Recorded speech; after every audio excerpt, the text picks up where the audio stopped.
Hello everyone, Lid here. In today's video I want to share with you a farming strategy that I've been doing since yesterday, and I've been testing bunch of things with it. I think the currency is pretty good and the gold is also pretty good. So the strategy revolving around this one scarabs, abyss scarabs of edifice, and what it did is it make your abyss whenever it travel from one pit to another, it will spawn hordes, and the hordes is basically a barrel. If you remember barrel from last league, this is basically another version of it. And so let's talk about the Atlas tree first. The Atlas tree is pretty standard. I take all of the map modifier and I take blue autos. Blue autos I think is mandatory because we do need a lot of quan, and the hordes is basically scale with quan, or at least it seems so. And we take all the quan nodes, and I also start to block mechanic. This is because I want to block the bad scarabs, or basically like a cheap scarab, out from my pool, and so far it working pretty well, and I do get a better quality of scarabs. And for the abyss node, I take the abyss node over here, and this node make your abyss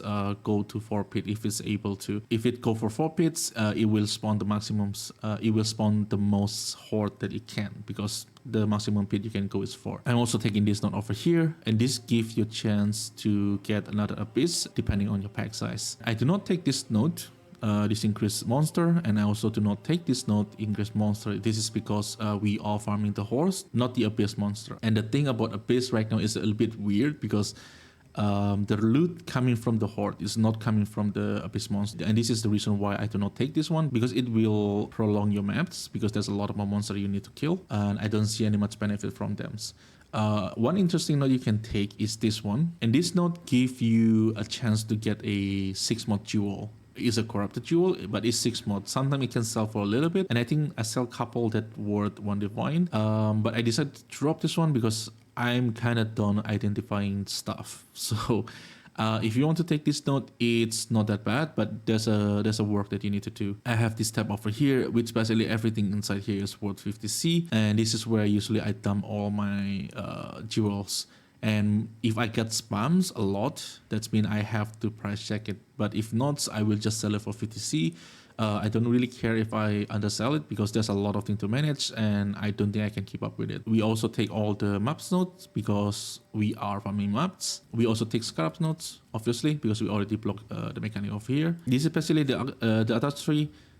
This one requires 130. I don't think you need to get 130. You can, there's a leeway over here. This 4 node over here, you basically can skip if you don't have enough point. This 4 node helps with the altars. The more altar you get, it's the better, because you get more chance to get quantity, you get more chance to get currency tube, map tubes, all of them is good. And of course, like if you get a divine altars, the divine altars take the divine. And for the scarabs node over here, I do ambush, cartography, and essence. I think this is the most profitable one.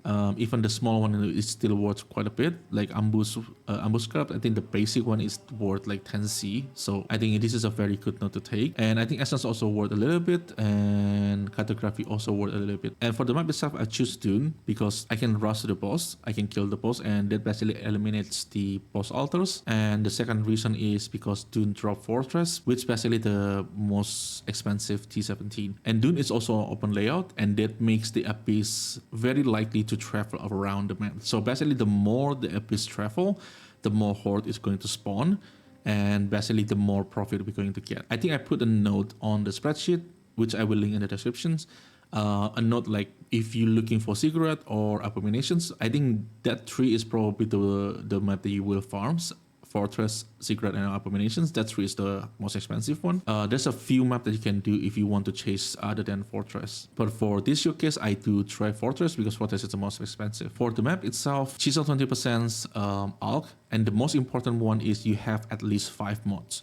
So in this case, if you can see, I have 5 mods, 3 prefix and 2 suffix. And the way I try to filter it with regex is basically try to get at least 85% quantity, and it's usually have 5 mods. And if you can get 8 mods, of course, that will be the best way to do it. I will explain a little bit later on if you want to use 8 mods, but for now, that's about the maps. So for the scarabs, I'm using edifice. This is the basis of the strategy. 2 abyss, to get more abyss meaning more hordes, so that's good. And for the other 2 slots, there is an options. The one that I think you will always take is the cartography scarab of escalations, and this is the reason why we need at least 5 mods on the maps. If you can get 8 mods, you basically get 80% map fonts in area, and that's mean you get a lot more maps and the more chances for you to get the T17. And the other 2 scarab is very depending on. I'm personally in this test, I'm using influence scarab of conversions, and this make your tier 14 plus maps drops can drop as a shaper elder or synthesis maps or conquer maps. And this map worth quite a lot. I think shaper and elders worth like 10C. Conqueror 15C, and synthesis map I think is 10C too. So I think this one is pretty good value. And another option is cartographic scarab of corruptions. You can use this on these shreds, just basically replacing the conversion with corruptions, and you're trying to sustain your own egg mod dune. The problem with doing that one is now you kind of have to sell the egg mod, and I'm personally not a fan of doing egg mods, so I would recommend just doing with this. But if you want to farm the egg mod, I would recommend go for T17. You can use basically the same combination of scarabs. Basically, you use this 5 on T17 to farm the egg mods for Dune, which you will use to farm T17 later on. So if you do that one, you can take singular focus. Just unspec some stuff here and put it into singular focus because you only want Dune and you want specifically Dune 8 mod maps because we are farming Dunes. Or if you do another map, basically it's just you just need to change your favorite maps. That is my suggestion if you want to farm 8 mod maps, because T17 drop a lot more maps and farming 8 mod there is a lot more efficient. But for this run, I'm using T16s and this 5 combination of scarabs. And with that said, let's get into the spreadsheet. So the first one I do it on strand. It's pretty good, but the problem with strand is the map is a little bit too long, and because it's like one long line, sometimes the abyss do not really travel that much. So it's still pretty good. I still get a pretty decent gold. The profit is probably the best so far, even compared to Blight Effects map. And the reason why we have so much profit is because the setup is really cheap. All the scarab is pretty cheap. The most expensive scarab is escalations, and that is 3C each. And of course, if the scarab's price goes up, the cost will go up and the profit will go down. But for now, the reason why we can have a very good profit is because the price of the scarabs and everything is really cheap. And for the map itself, you can basically just say that it's 0 because you will always sustain this because we are farming maps. And for the drop itself, you can look around here. We got Divine, we got Exalted, and we also get like 4 Faldo, which is pretty consistent. We also got 4 Faldo. On Dune, we got a lot more T0 currency.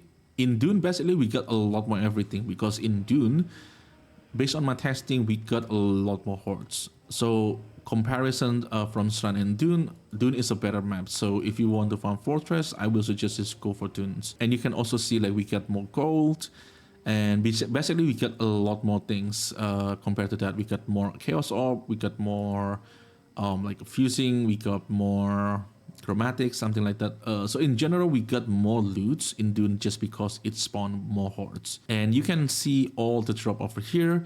I have all the screenshot. This is from Wealthy Exile. And for this one, I apologize. I think I forget to screenshot my tabs. And I do put some note over here. Basically, in my second sessions, I got a lot less Fortress, meaning I get a lot less T17, even though we get more maps. So the RNG for the T17s on the second session is a little bit worse. So if my math is correct, we should expect something like 10 Fortress, 10 T17. But this we're talking about average because the chance to get T17 from T16 map is 6.4 with 4 void zones, which I have 4 void zones. So we should get something like 10 T17, but I only get 6. So this one is a little bit low in terms of RNG. But this is also maybe because a low sample size, because this is only 20 maps. And I think in the first 10 map, I did not drop a single T17. So this 6 map is basically only dropped from the last 10 maps. And yeah, so if we get average 10 maps, we're going to get a lot more profit from Dune. And this is why this is the reason why I say Dune is really good for this threat. I do also put note over here. You can read it yourself. This is basically all the note that I get from my testing, and this is what I learned. Like scarab conversion can be changed with corruptions, like I explained earlier, if you want to farm 8 more maps. This one is a node for the map that you need to farm. For Fortress, the best map is Dune. And for Ziggurat, I think the best map is Estuary. But I'm really not sure because the other option is Toxic Sewer. And Toxic Sewer is a little bit bad for Abyss. So Estuary is probably the best way to do it if you want to farm Ziggurat, because Abyss need an open layout. And for Abominations, obviously the best map will be Jungle Valley. And for the T16 map, as you can see over here, we do have a big profit in terms of T16s. I will favor bunch of map over here, and this one I do put Jungle Valley and Dune. You can also put something like Toxic Sewer. Toxic Sewer, I sell a lot of them when I'm doing Blight because I'm basically only farming Toxic Sewer. Basically having a popular maps here helps you to get a easier to sell maps. Or you can also put it on King Smarts. That's also what I'm doing. And here I put a note, and there's a possibility of scarab conversions messing with the T17 conversions, but I cannot really sure if this is the case because I'm only doing 20 maps, so I'm not really sure. And because in Shrine I don't have these problems, so I assume this is just my luck. These two Abyss Scarab is mugs. I basically just forget that the Abyss Scarab limit is 2, so this node is not really necessary. If you want to take the strategy a lot further, the maximum you can go, I think, is using Delhi and 8-point maps and do it on T17. But I think the map will be really hard. So if you want to do this kind of stuff, I will suggest using Headhunter, and this will make it a lot easier to do. For the matches, that's probably what the case will be. In my case, I probably won't go that far. I only interested in the base strategy, and the point of this video is to showcase the base strategy. So if you guys want to use it and modify it to fit whatever you need, let's say that your build can do Delhi pretty well or 8 more pretty well, and you can basically adjust the tree, adjust the strategy for that. So I think I explained everything about the strategy. I think this strategy is pretty good. The gold is pretty nice. The price may change, but I think we have a big margins to consider. So if the price change, go back to the spreadsheet. All the price here is based on PoE Ninja. I do pull data from PoE Ninja over here, so all the price will be updated. So if the price change, just come back to here. You will see the number will also change here. So I think I explained everything I want to explain about the strategy, and I really hope this one helps. If you guys have any questions or any suggestions, please leave it in the comment below. I will try my best to answer it. I usually always check my comment sections. Just be nice, be polite. I think that's pretty standard. So yeah, thank you everyone for watching. I really appreciate it, and I will see you in the next one.